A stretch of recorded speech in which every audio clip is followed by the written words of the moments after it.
This strikes me as this is one of those epochal moments in our history as society.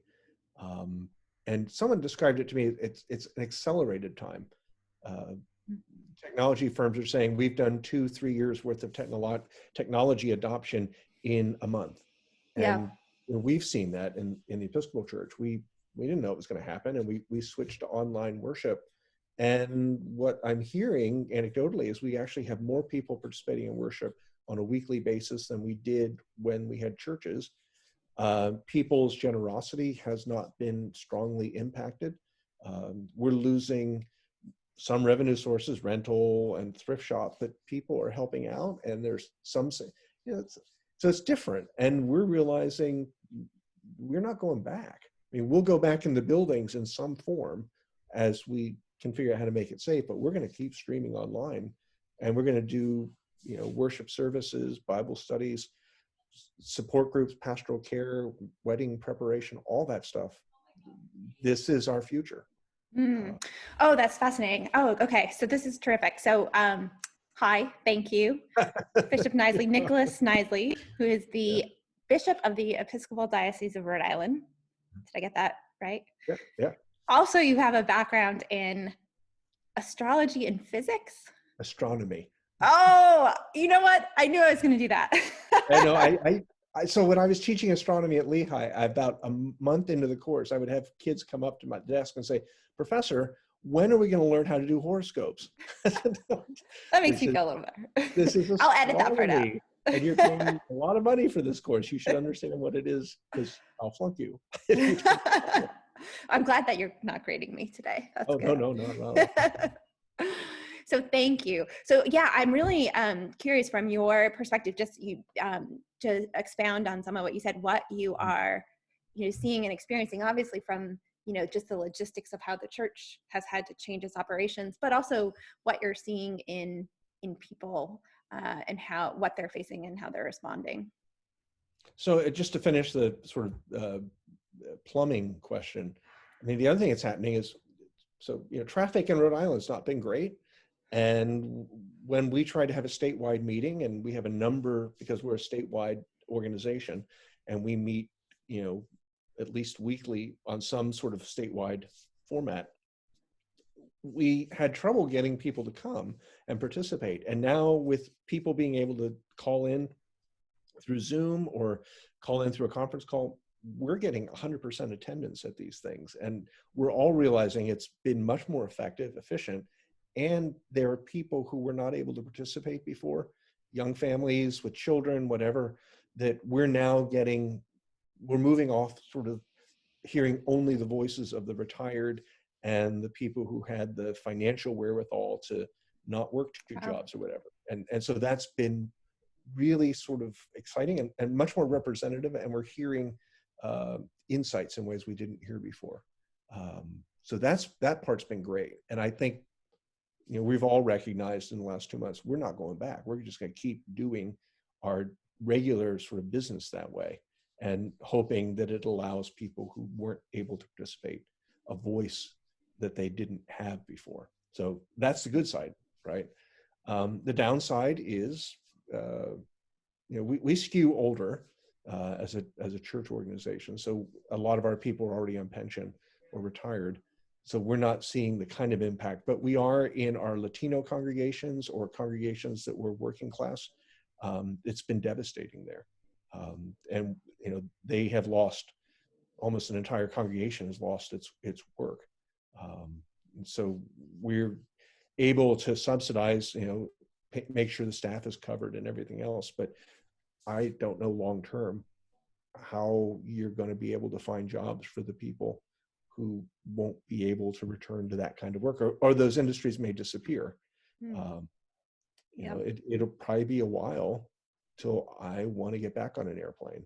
It'll probably be a while before we want to get back on a cruise ship. Well, we have people who worked in the hospitality industry down in Newport, in the restaurant industry in Providence, that were, the hotel industry, whether they're, frontline people or they're working back behind the desk or they're housekeeping staff. I don't know those jobs are coming back. Yeah, I think you're right. And they are coming back. It'll be 3-4 years for the recovery. It's not gonna be immediate because, you know, other people are out of work and they're not gonna have discretionary funds to travel, even if they did feel safe. So that's gonna be difficult. And I think we as a church, I mean, I want us to be able to be a voice for those people who don't have a seat at the table. I go to a lot of meetings just because I can be a voice for them. And I go to board meetings, or, you know, and I'm often shooting my mouth off and annoying people. But I know these people who don't have access to the table. And that seems to be a particularly important thing to do. And I'm hoping we'll do that as a church broadly. So you said something in your blog post this morning about something like The volume to 11, yeah. Yes. So yeah, I'd be curious if you could recap So, that. I mean, that's the other thing we're seeing is things that were stressed already before the pandemic are still stressed. If your relationship with your spouse or with your partner isn't working, it won't work because the pandemic's here. And if you were unhappy in work, or you had a bad work situation, that's not going to get better. If you were struggling to pay your bills, and what we're hearing from people who coordinate disaster response across the world, you know, they're coaching the leadership of the Episcopal Church nationally on how we should respond locally. And one of the things they say is really typical, that disasters like this turn the emotional intensity, you know, it might have been a 6 and it turns all the way to 11. So suddenly things that were already a problem are now a huge problem. Churches that were struggling are really struggling. Families that had domestic violence situations that kind of were managing, suddenly it's no longer managed. People have drinking problems, suddenly it's a much bigger issue. People with substance abuse problems, depression, mental illness, mental disabilities, all those things just sort of get turned up. And I think we need to be aware that that's happening in the community. And the other piece is a lot of the coping mechanisms are not available. Yeah, I loved the way you said that, you know, turning up the volume. And I think that's true. Even just my own experience on family and friends, it, you know, there's just a level of intensity to everything right now. And there's really no way to get away from it. You know, that everyone's dealing with it to some extent. Your movement, you know, where you can go is restricted. So, you know, these coping strategies that we all had are now limited. And it really, you know, I find that I'm remembering junior high a lot. Huh. Well, junior high was not a pleasant time for me. And, me either. well, I don't think it was for anybody, but I've not met anyone for who it was, actually. But I had coping mechanisms that let me deal with the kind of stress of junior high that tended to be more inwardly focused, because I didn't have control over my sort of, so I've been, you know, I would bury my nose in a fantasy book. That's how I managed to sort of get an escape when I needed to have an escape. So I've find myself opening some of my old books that I was reading as teenagers and just rereading them because it worked then. It's kind of working now. Waking up in the middle of the night instead of sort of panicking about all the things that are going wrong and what am I going to do and what decisions am I going to make. And I need to go back to sleep. I'll go visit Gandalf in you know, Lord of the Rings for a while. So have all of, I love that. I read romance novels. That's my, that's my coping strategy. What have the churches, you know, that are members of the diocese or part of the diocese, have they all gone online? Have most of them gone online? Has that transition worked smoothly? They've all gone online in different ways. So some of them are doing full-on productions with video, and some of them are, you know, we have professional videographers. I did a sermon, I think you heard it over the weekend. You're very kind what you said. And some of them are doing,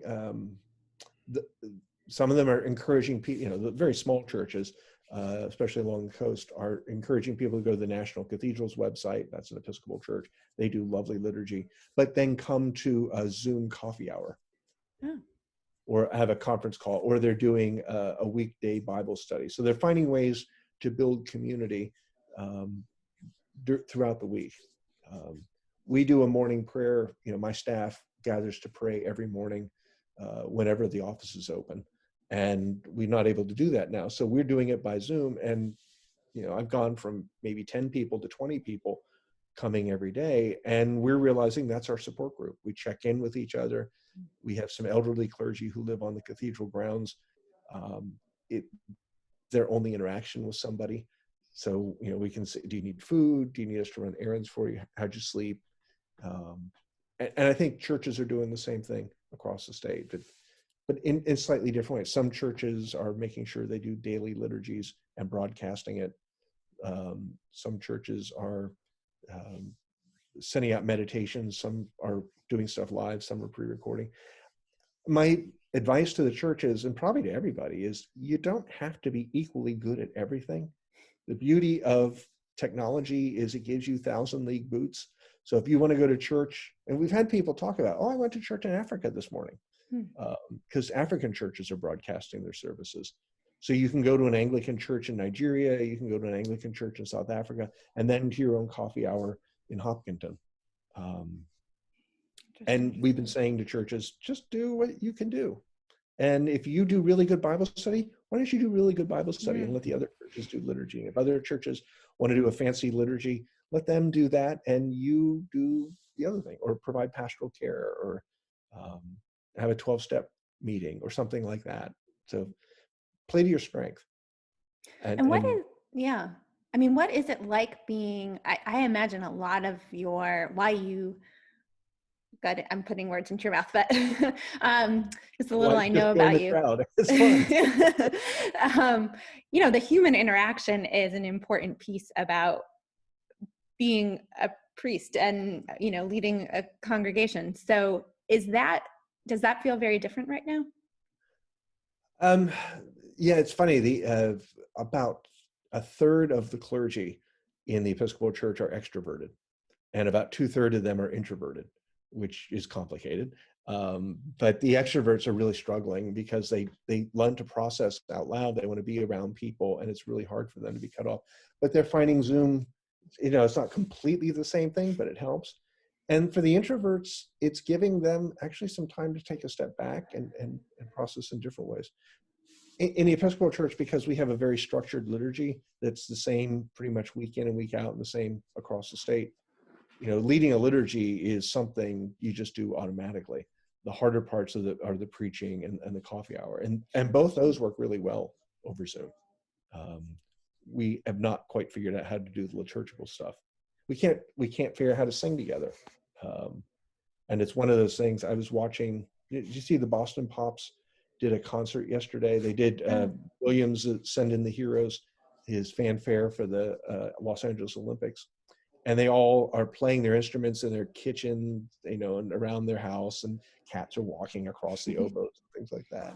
And I'm watching, I'm just crying because I miss music performance where you can see the musicians all at the same time. On Easter, they just had a pickup choir, a national pickup choir in the Episcopal Church, like 800 people joined in, and then people played their instruments, and they edited a hymn together. And for an Easter when no one could sing with each other, to see people that I recognized nationally all singing together, I can't watch it without weeping, because that's I think the part that you miss for me the most, and that's the part I look forward to the most, being able to get back together and say the responses together, because you can't say the responses together over Zoom. Too much lag. So is there anything, you get into this a little bit, but what's giving you hope, or what are you, besides the novels from junior high school, what are you holding on to right now? To manage? Yeah. So prayer is really actually helpful. We say it is, and so it actually helps. At one point back in March, I had all the symptoms of COVID, and you couldn't get a test back then, so I don't know if I actually had it or not. But it was a good 4 weeks for me to recover. Wow. And in the midst of all of that, it was amazing how I was just saying the Lord's Prayer over and over again, or saying the Angelus, has the Hail Mary in it. I would say the Trisagion, the thrice holy God. And just that sort of breath prayer when you're struggling to breathe was really quite powerful. And I think, you know, if you've said the rosary, saying the rosary is a really powerful thing. If you are not used to that kind of prayer, there's ways to do it for Protestants, there's ways to do it for Episcopalians, as well as ways to do it for Catholics. That it's a form of meditation. There's another kind of prayer, it's, you know, typical breath prayer. You can look this up. I think they even teach it to Navy SEALs. They call it the box prayer. And you know, breathe in for 3, count to 5, exhale for 5, breathe, you know, hold your breath for 3, then breathe in. And it just helps you sort of deal with the anxiety, helps you deal with the fear, it forces you into a sort of more reflective mode. And if you know, reflect on something that gives you hope. For me, in Easter time, it's the resurrection. It's the fact that God is love. It's that God is present with all of us, even in the suffering, in the midst of all of this. And making that be the focus of my thought and meditation in this time, it helped. It helped me, and it seems to continue to help. As I talk to clergy, they're finding that kind of commonly led prayer is really working quite well. So it's walking and, you know, well, exercise. There's a way of, when I was doing spiritual direction, we used to talk about arrow prayers. You know, I'm getting all kinds of requests to pray for so-and-so that's in the hospital, or so-and-so who's dying of COVID. And when I go for my daily walk, observing social distancing with now my face mask in my pocket, as directed by the governor, who's amazing. Yay, Governor Raimondo.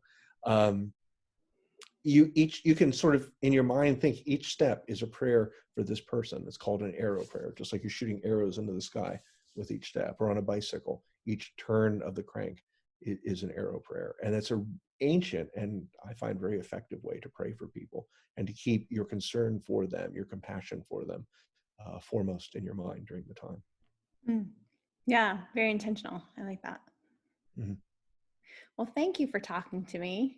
Oh, you're welcome. That's thanks for having me. I feel like I've made it to the big time now. Oh, the big, yeah, this is the big time. I'm not going to ask you to do my horoscope.